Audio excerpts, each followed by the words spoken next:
AutoBlack, a discussion-based podcast hosted by 5 authentically and unapologetically Black designers talking about everything from architecture, culture, to politics and beyond. Thank you for tuning in with us, and we hope you enjoy the show. I don't want to say it's a conspiracy, but that's why I'm asking, what caused this displacement? Because for people to be able to put that much money into something and do it confidently, that means it was written down somewhere that they could go in and do that.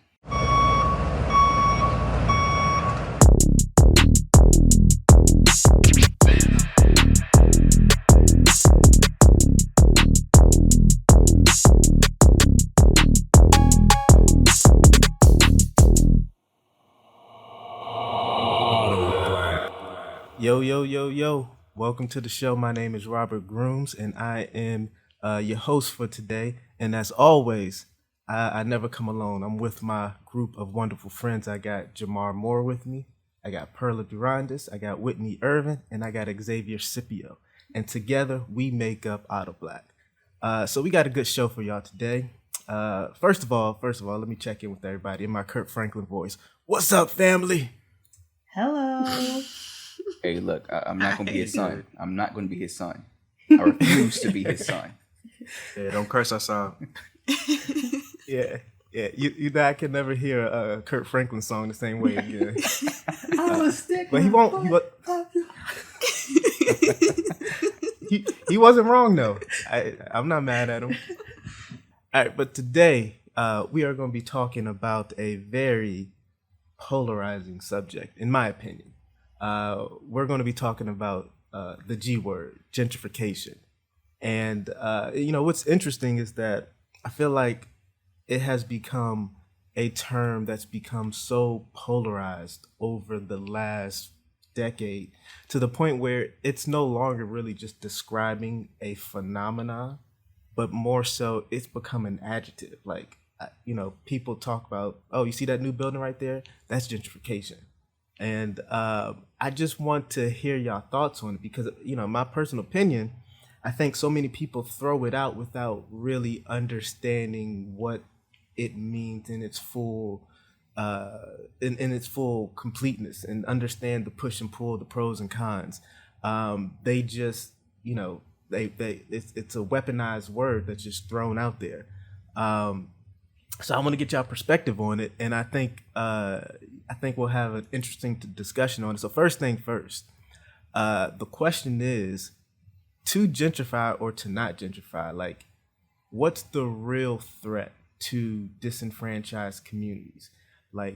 Is gentrification the ultimate threat, or is non-gentrification the real threat? First, I think we need to define what gentrification is. I don't know it off the top of my head. Give me one moment. I have it. Gentrification, the process whereby the character of a poor urban area is changed by wealthier people moving in, improving housing, and attracting new businesses, typically displacing current inhabitants in the process. Yeah. And then it also says the process of making someone or something more refined, polite, or respectable. So, what? That's interesting. Mm-hmm. Now, can we get the Urban Dictionary version of it? It's kicking Black folks out of their homes and displacing them. That's the Urban Dictionary definition. And it's being displaced by Karens. Is that correct? Displaced by what? Karens. Oh, yeah. Karens. Karen, Perla. Karen. Oh.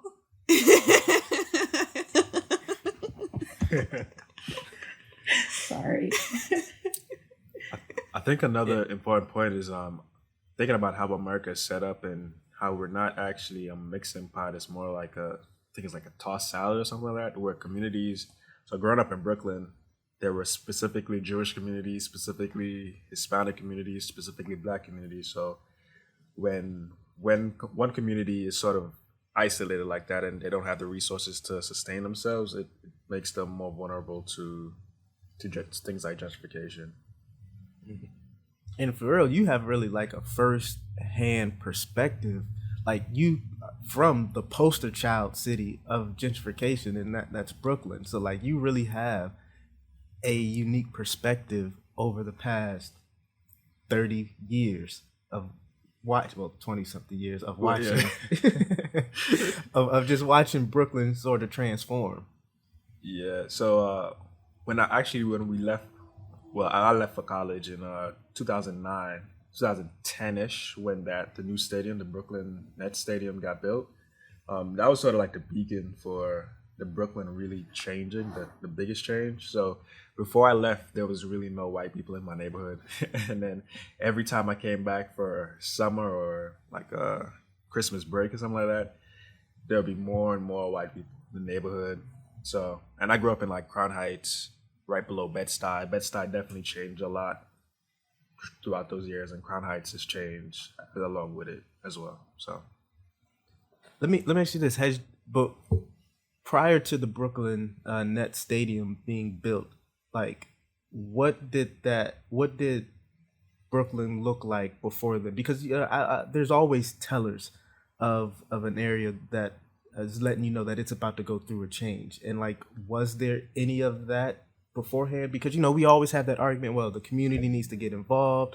The community needs to be the voice. They need to also be on like a part of the conversation with the developers of the city and blah blah blah. But like sometimes it's like moving in the background where you necessarily don't really see it coming. No, you could probably see it coming, but not as far down. So Brooklyn Nets Stadium is like on Atlantic, which is pretty close to downtown Brooklyn. It's pretty like a few subway stops away from Manhattan. But a lot of the new like Williamsburg and all that was always sort of more gentrified than the rest of Brooklyn. But it definitely after that, it started coming down further into Brooklyn, where the gentrification got a little bit heavier, where I grew up specifically. So like around the South Prospect Park area. So, X, right now, are you proud to say that you're from Brooklyn? Like if someone knows Brooklyn as it is today, being gentrified and stuff like that, I guess would the pride of knowing that you're from Brooklyn still be there or no? I mean, yeah. I guess I would say I'm from the real Brooklyn. I don't Okay. I don't know. Yeah, I still grew up there. That's where I grew up. Still in New York City, no matter what. Do you think the culture is still there? Like, do you think the essence of what Brooklyn was when you grew up is still prominent in today's Brooklyn? For now, we'll see like what happens after the pandemic and stuff. Because I mean, a lot of the restaurants and stuff may be still there. Some would be, of course, get kicked out for like Starbucks or something like that, or coffee shops and wine whatevers. But a lot of them are still there, at least the prosperous ones. So it's a little bit still there, at least when I go back. Okay. Well, I asked because in the area that I grew up in, the Dorchester-Mattapan area, it's starting to become gentrified. And I put air quotation marks because I know there is an effort to actually involve the community on a greater scale than it has been before with the neighboring neighborhoods. But I don't know. I guess I struggle with it now, like seeing the future of what Mattapan or Dorchester might be, and bringing my future kids to where I grew up, and the building probably not even being there. I don't know if the area would still have that sense of, that for the Creole term is épice, but that spice that that Mattapan has and that I'm used to. Let me ask you this, Perla. How effectively is Mattapan able to sustain itself economically? In its current condition? Yeah, I mean, it's definitely struggling in that realm, like supporting itself. But Mattapan is a city of Boston, so I feel like the distribution of finances kind of stems from another level that is beyond me. Like, I don't even understand like how they determine what neighborhood has certain funds and stuff. But I think that's a conversation that I would probably need to do a little bit more research on to confidently respond to. Yeah, which is why. So I think a lot of times people talk about neighborhoods being gentrified, and then they don't understand how the tax structure is basically set up where an area is supported by its tax base. And if you don't have a strong enough tax base, it's a part of the larger Boston metropolitan area, but you're not getting the downtown Boston or Beacon Hills revenue because it's supporting itself. And so, I think that's a conversation that we also need to understand. Like, if certain communities don't have a tax base to support itself, the question is, if you don't gentrify, what's the alternative? What's the next step? Do you just allow it to, because it's going to be displaced either way. Unfortunately, it's going to be either displacement by gentrification or it's going to be displacement by decay. And so okay, well, my pushback to that is, why is it that the more money you're, I guess, supporting a community, the less of what the community identified as is, I guess, that identity is fading away? Like, why is it that there is a, for lack of a better term, whitewashing when it comes to gentrification? Why can't and I keep saying essence, but like literally a lot of our communities of color, there is a soul there. And I feel like bringing money or monetizing this improvement of life, I feel like it could have a better way of affecting change where people aren't displaced, where people aren't afraid to say the G word in conversation and it has positive connotations. I think that's what the issue is with gentrification. Like, it, along with not understanding what it means, but visually you're seeing your friends and people you grew up with disappear because outsiders are coming in and ruining what you are used to growing up. There's actually been some studies that have been done on the subject matter, and I don't have the exact numbers in front of me, but there's a lot of studies that suggest that the amount of displacement that actually occurs with gentrification is not at the level in which we like to place its value on. Like, yes, there is going to be displacement that occurs, but it's not a complete replacing of the people who are there, because a lot of times, depending on the city, a lot of times it's going to be infill development, or it's going to be redevelopment of existing structures. The ones who are at the most risk of getting displaced, obviously, are going to be the lower economic class, who do not actually own their own homes, and they're actually renters. And so they're the ones that are subject to increased rent, and they don't have something to actually give them the stability as someone who owns their own homes. And yes, of course, with development, your real estate taxes will increase, but it's not enough that it can completely displace an entire community. Well, I guess I would agree and disagree with the sort of the last point, the real estate taxes, because especially in New York or a city like that where property taxes can get pretty high, that could affect, like, let's say it's your grandmother living in the house by herself or something. I don't know. That's why I brought up the Brooklyn Nets Stadium, because that was a big topic for them, how high that the real estate taxes would bring the would rise, because not only did they have the stadium, but they also had hotels and stuff that came up around that same area. So I think real estate taxes could affect the house and basically generation wealth, because a lot of people invest in houses to pass down to their children and grandchildren, so forth. I mean, I think it's one of those push and pull things because in terms of generational wealth, if the level of change in real estate is that significant, then you're subject to appreciation in the value of your house. So you are able to capitalize off of that. And I think a lot of times, there's always an issue, I feel like, when Black people play capitalism.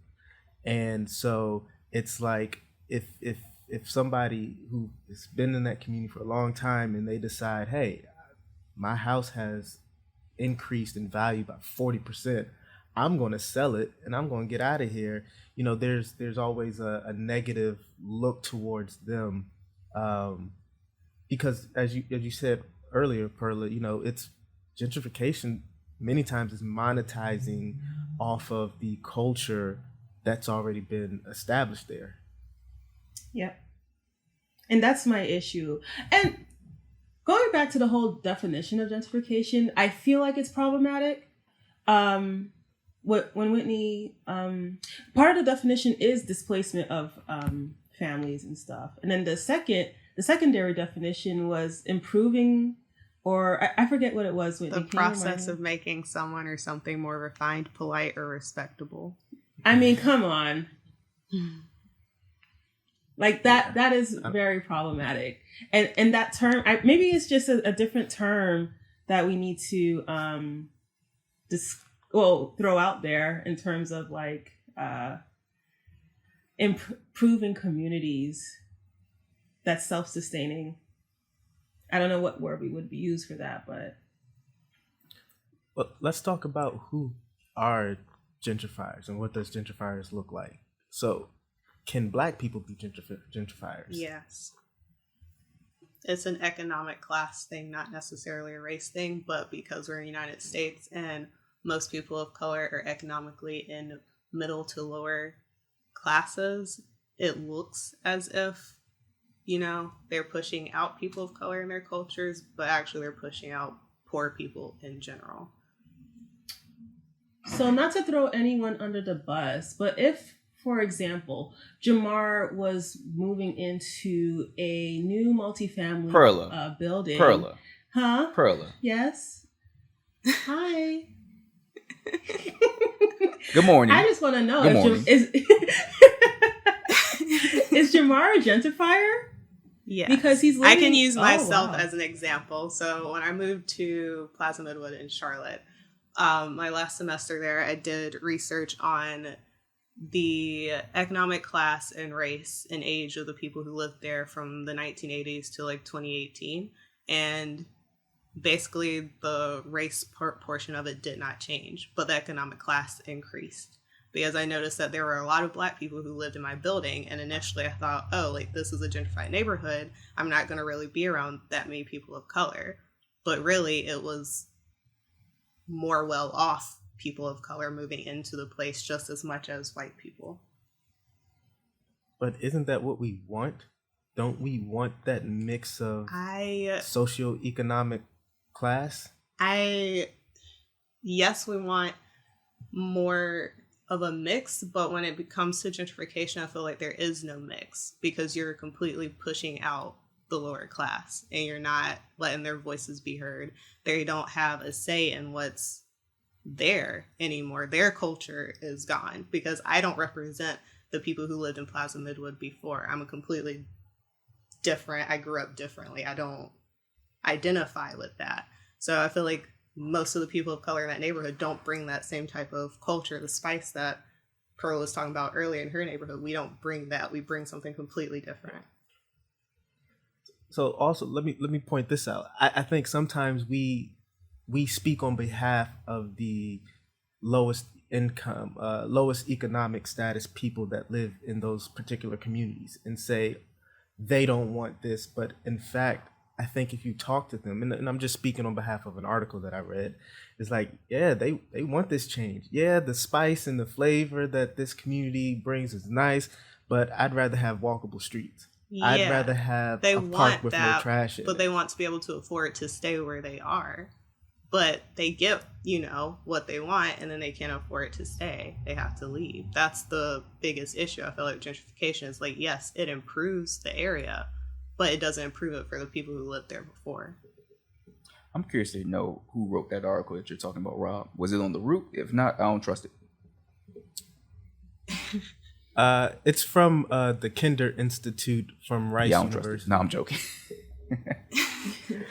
But I personally think there are two forms of gentrification, and they might merge into one. But I think there are cultural gentrification, where you have the complete erasure of a culture of an area, and sometimes that's also tied with financial gentrification, which is a lot of what Whitney is saying, where you have the same people moving to an area, and they might have the same culture per se, but they are moving upward and pushing out those who have less income, or on the lower tax base, pushing through.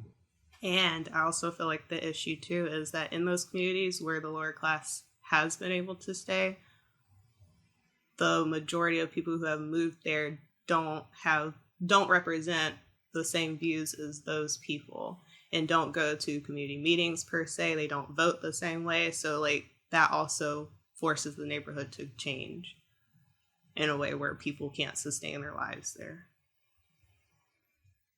I don't necessarily think the movement of the most impoverished part of the community is necessarily a bad thing. I don't know, maybe it's devil advocate, because it's part of capitalism. Even in communism in China, they pretty much, I was listening to a video while working, they pretty much seize land from poor farmers, and the city or whatever, that's the only way that the cities in China really make their money. So they seize the land, and then they open it up for developers. So developers purchase the land and they build on the land, and that's how you get some of these ghost cities where people from the big cities buy these smaller developments in the hopes that they eventually make money from it. But in any way, that this is pretty much a sort of a form of capitalism where the smallest person, the most poorest person, is being affected. I think if we could get a system where maybe if sort of black people, like, I don't know, some of the famous athletes or stuff, become so more involved in the black community and become developers and talk to the community, maybe they could become developers and ask the community what they actually need, and maybe develop, or they don't necessarily have to live in the communities, because I know people like LeBron wants to live in among the white people, but but if they could sort of invest in the community and maybe create an apartment building, or where it's like rents subsidized, or do stuff like that. Isn't that similar though to what Whitney was talking about? That sounds Yeah, I was about like to say. It's not. You're gentrification trying to me. get somebody from the outside to invest in a community that they may or may not know, and most likely they probably don't, because they live in Beverly Hills or Baldwin Hills or whatever, and they try to call it Crenshaw or Compton and try to change the area. Now, I don't know. It's always a tough subject to talk about. It's gonna happen anyway. That's not their role. But I feel like we can't expect, people who have made it per se to come back and help their communities. That's not their role. That's not necessarily their purpose. Like, that's something that the people in the community need to make a decision on as well, because you can't improve yourself without deciding that this is what we want. It's also a policy issue, right?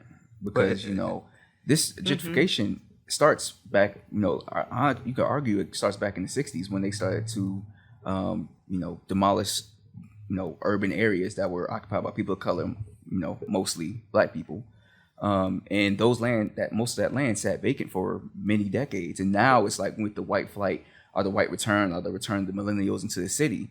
Now you're having those areas that were seen as undesirable now becoming desirable because you need housing. So gentrification started way like 20, 30, 40, 50 years ago. That's when the seeds were planted. I have a question. So I watched part of that Lena Waithe, what do you call it? I don't know, what do you call it? Show. And they were talking about how Compton was initially white only. If you have any Negro blood in you, you can't live in Compton. Mm-hmm. Now Compton is known as like this black part of Hollywood, or whatever, California, Los Angeles. So is that considered gentrification?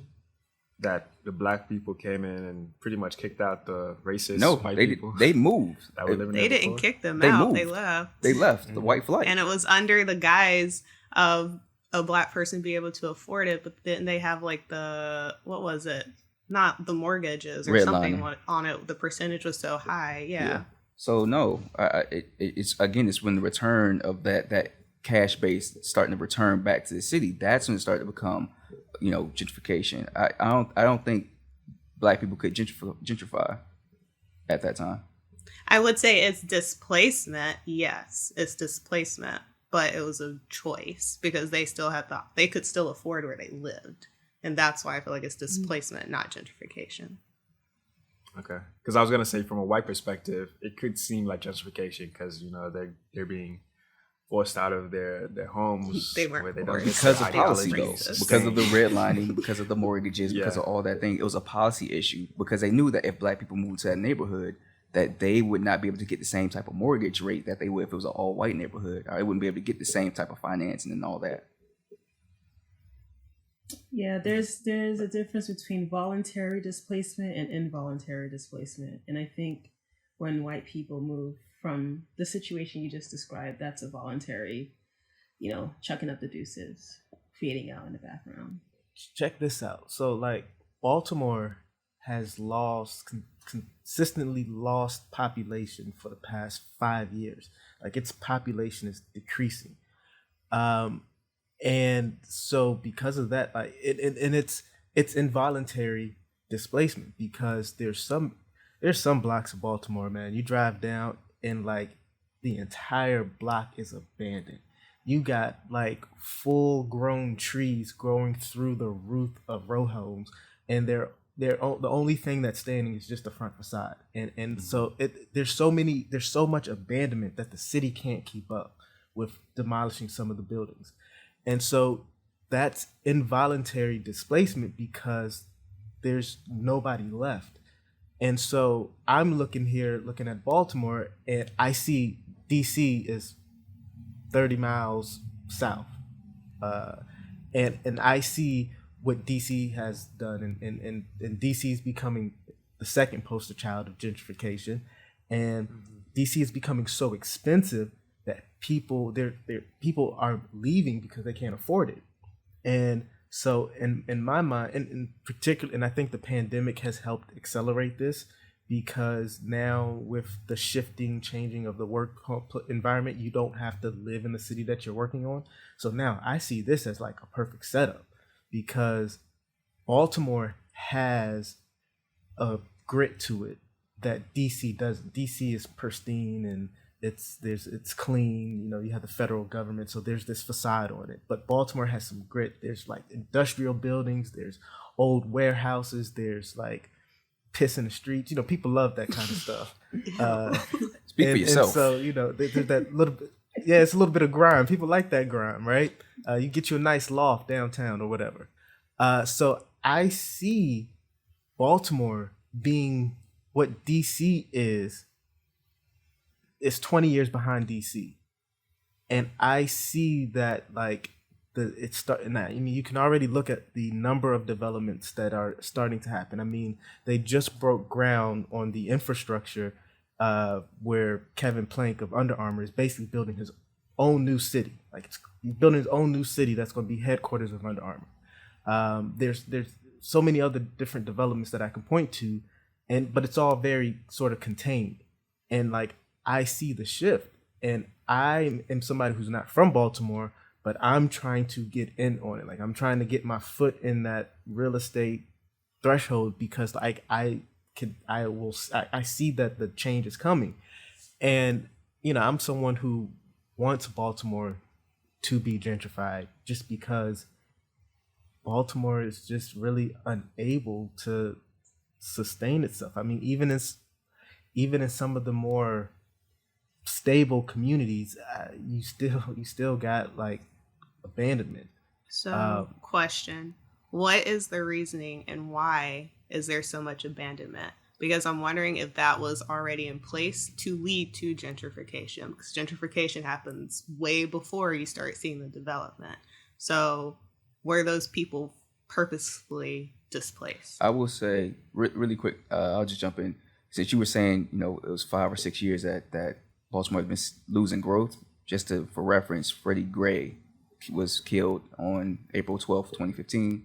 So that kind of makes sense with the white flight after the protests and losing even more tax base because they felt like the city was unstable. But go ahead, Rob. You know a little bit more about Baltimore. Well, those white flight, the white people that's leaving, they're not in the neighborhoods that was affected by Freddie Gray's death. Even I remember my wife was at the University of Maryland, Baltimore, when city of Baltimore went on lockdown, and they had the National Guard in the streets, and there was white people in Fed Hill and Fells Point, when they had curfew in effect, and like they were locking down the streets at 7:00.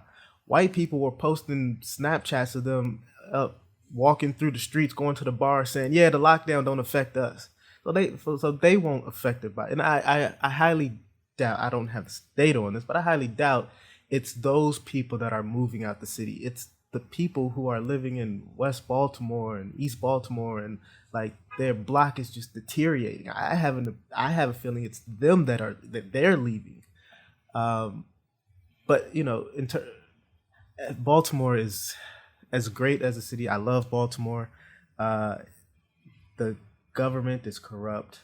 I don't think there hasn't been a mayor that's finished their complete term in a while now. The education system is mismanaged. There's this huge investigation going on right now of students who had below a 1.0 GPA have just been pushed through and passed through the next level, failing every class, but they're being passed through. And so there's a lot of mismanagement in government. So, there's a lot of mismanagement. I just want to make sure this is clear. Like, it wasn't the community, the people there that deteriorated the neighborhoods. It was a lack of, I guess you said like mismanagement, a lack of leadership per se. From my opinion, I'm someone on the outside looking in, I would say that would be it. I don't know. Because then you have to take some personal accountability. I know Baltimore has a high amount of drug use and a high amount of crime in it. So I don't know if I would say that. Well, the only reason kind of is. I don't want to say that's different, but like you can't correlate. You can and you can't correlate that together, because high crime and drug use come from being poor and being consistently put Not down. Necessarily. I know I'm not saying like rich people don't do drugs, but they are still able to be considered productive in our society and still upper class and gentrified per se, because they're still seen as polite and respectable. Yeah. True. Well, when white people do drugs, it's a fun thing.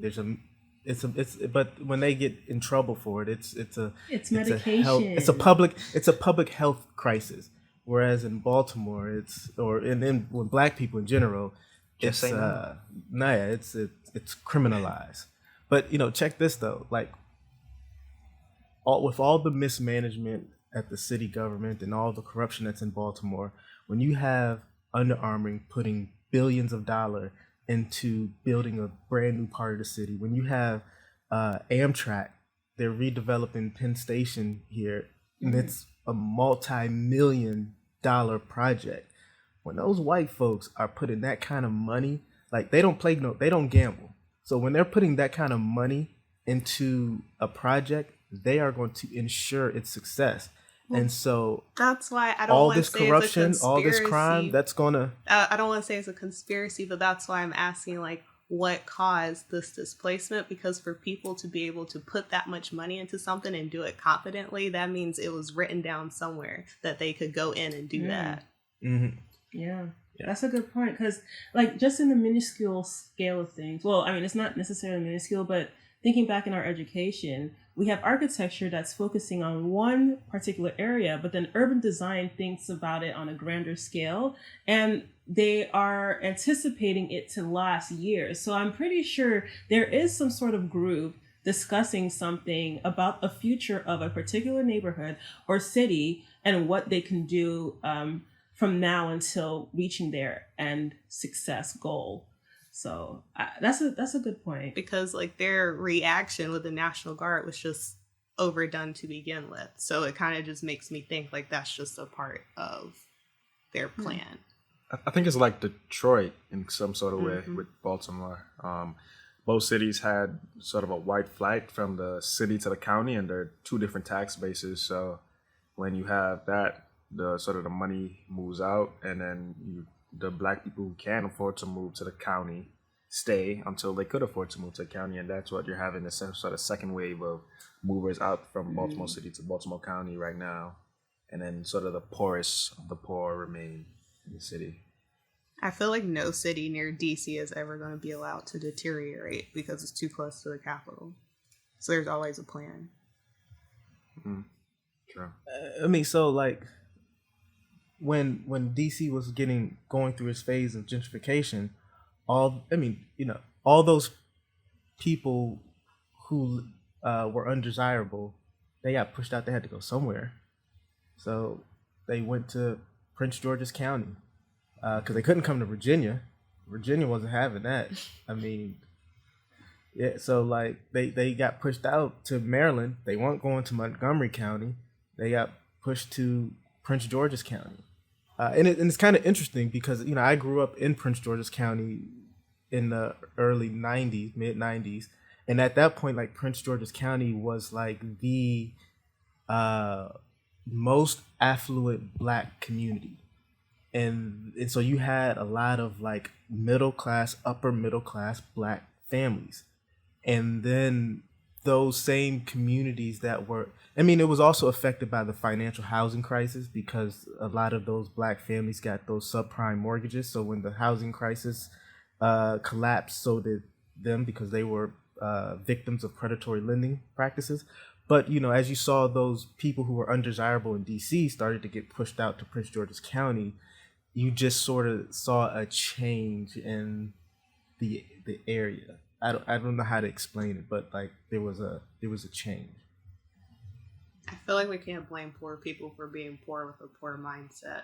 So this is definitely more of a like overall policy government issue than just gentrification as it's being. For me, it's hard to like blame it on the government. I don't know. Are you sure about that, X? Yeah. Besides the redlining and stuff like that dating back, I don't think we can put the pressure of remapping a whole neighborhood in a American city on poor people. It's gonna be extremely difficult to do that. So let's say Baltimore. If I barely make enough money to live in the city, and I'm working extremely hard to just survive in Baltimore, how would I be able to change my neighborhood? I don't have the time nor the money to do so. So you can't really say that poor people can make those changes. It has to be somebody who has the resources, who has the time to put into making a change. That's why I was talking about LeBron or somebody who has the money to sort of invest in these neighborhoods, because they're the only people who can make the change, and they can come and have their team talk to the people in the community if they have time, and then make the changes that maybe the people. I was with you at first, but like, who else is gonna do it? You can't have an expectation for someone who has made it to come and help every single community out there. Like, there's not enough people that have made it to help every community. I feel like that's something that's more of a policy, governmental, county, town issue, where they need to come in and actually help these communities and ask them and funnel the money into them, rather than taking the money and giving it to developers. That's what I know. Is most of these cities and most of these counties are bankrupt, so they can't do that. It's still not solving it by asking a basketball player to come into a community and do the same thing, because, again, every black person doesn't have the same agenda. They don't. So it could be worse, potentially. I don't know. We can. Who else is going to do it? That's why you vote. I was just going to say education opens a lot of doors. So if we could educate people living in these neighborhoods about what's out there and how to get to owning land, get into real estate development, I feel like that could open a lot of doors for, current residents living in these types of neighborhoods, and not necessarily depending on people who are affluent and have the guap for investing in a city or town that they know nothing about. I was just going to say, I think even more than that, like, we can take our black dollar into those communities. So like Jamar moving into a gentrified building in Chelsea, I mean, that's his black dollar going into that community. And where it can go further is him going to vote, him going into the community, him going to community meetings and putting in that effort. Wait, but earlier we called Jamar gentrifier because he moved. He is a gentrifier. So then wouldn't he? He so is. then He isn't that perpetuating the problem?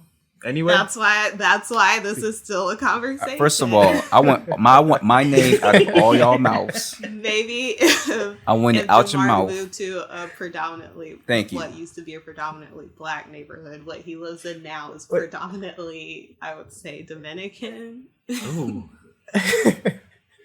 Yeah. Ooh. Wait, Central is he South actually a gentrifier though? He is. Because we said gentrifier is based off of economic status. And Jamar is an unlicensed architect making unlicensed architect money, as we all are. I'm not coming at you, Jamar. I'm not coming at you, as we all are. So, like... But compared to the people that are living in that This is neighborhood, he ridiculous. can afford to live in an apartment, pay the rent, and live by himself versus those who are living with 4 or 5 roommates and a triple decker. But he can't afford... He can't afford Can we talk about to somebody actually else? own property. I mean, so he's just... Wow, Rob. Yeah, I'm just but- trying finances out to there. But bring that's out the where- contradiction, I think. Can we use Joe and John Okay, Smith and John Joe. Doe? Thank you.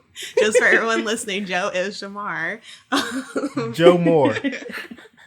But that's where I feel like we also have to have a conversation about our generation and the younger generations and what our living pattern is going to be like, because I feel like I don't want to generalize it, because that's not to say that there aren't some people who do or who are like the previous generations, but I feel like we are more willing to leave and to move around and to not be in the same neighborhoods that we grew up in. And I think that also comes with just more education in general. So for instance, my sister, my mom and my mom still lives in the hometown I grew up in. My sister and I have no plans of going back. And my mom, who just got her doctorate degree, is also leaving. So that is a whole black family that will no longer be in that white suburb. And I feel like that's a continuous pattern that's going to keep happening. So that also helps gentrification, because these people who are leaving need a place to live. Exactly. There was somebody who had a TED talk that said that, if once you leave your neighborhood, you're opening up to gentrification. And so that was one specific person went back to their neighborhood, opened up a coffee shop, and tried to bring back some type of tax base to that neighborhood for those people that live in that neighborhood. But then they were called a gentrifier. So I don't think there's a win-win situation ever with gentrification, because if you leave, you're a gentrifier. If you go get an education and come back, you're making more money. You're going to be a gentrifier at some point or in some way, shape, or form. I think we need to make a decision on not what it is, but exactly what you want to do. Either you want to stay and try and fight for a community that you lived in, or you want to go and create something elsewhere. And then also, like, what happens after gentrification, because we talk about it and it has those pros and cons, but then what happens afterwards with that community? Because if it continuously follows that pattern, then one day that area it's going to be kind of the same as it was before, maybe like decades down the road, but I feel like it's just a vicious cycle and no one is really figuring out how to stop it or how to fix it. I don't think you really can. It's a part of the system of capitalism. Poor community is always going to be prime. It's not for sustainable gentrification. at all. I mean, I think like one of the misconceptions is that gentrification, urban redevelopment, all that stuff happens organically. And that would be so anti-capitalism if it did happen organically. that's the myth of like the free market. The market's not free. It's not moving organically as consumers dictate. It's all orchestrated and it's all constructed. And so I think we have to understand this. And I think we have to be ready to move and to act because it's going to happen regardless. And so my point of view is like gentrification is going to happen. You can't stop it. You can't prevent it, but you can be on the side of the beneficiary from it. And so I think we have to start moving a little differently so that we are monetizing our culture, we're monetizing our communities, and we are seeing economic gain and gaining from it as opposed to just being displaced by it or on the losing end of it. So hey, I'm gonna go ahead and wrap this up because we are running out of time, but I think this was a perfect conversation. Like this is exactly how I wanted it to go. I mean, I think what we did is we really pointed out a lot of the contradictions, and that really what we proved is that the conversation of gentrification is there's a lot of nuance. And so I think it's important for us to understand that nuance and have these conversations, and so we can learn how to pivot with it. If I may add, though, I just wanted to be known that Rob said he was for gentrification. He was going to be a part of it in Baltimore, and y'all came for me. Y'all came for my neck for living in an apartment. Rob, at this time, I'm gonna invest in this community. I'm gonna go ahead and buy this property. We got white people. We got white people throwing money out here. I'm gonna jump on the money train too. Ain't no shame in my game. After all the flack you give, Pearly, you deserve it. Ain't no shame in my game. I mean, that is the plan I'm building for my family. So, you know. Yeah. All right. Well, Joe Doe signing off. Isn't everyone under the guy's building for their family while stomping on other families? Hey, before we go, Pearly, you got to give us a random fact of the day. Oh, okay. A random fact of the day. I said it before. Sloths do not fart. And with that, we are out. This is AutoBlack.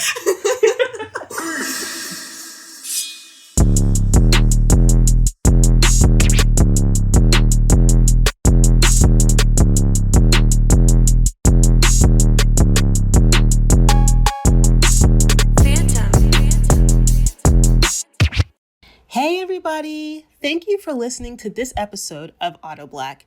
If you have enjoyed the discussion, please hit that subscribe button or follow button, whatever you'd like. AutoBlack is a discussion-based podcast that is unapologetically Black at the intersection of design and culture. We acknowledge that our experiences are just that, our experience, but your voice is worth elevating and your perspective is valid. So please join the conversation and connect with us on Instagram at AutoBlack_podcast or email us your thoughts, comments, and even future topics you'd like us to discuss on the stoop at AutoBlackPodcast@gmail.com. AutoBlack out. Bye!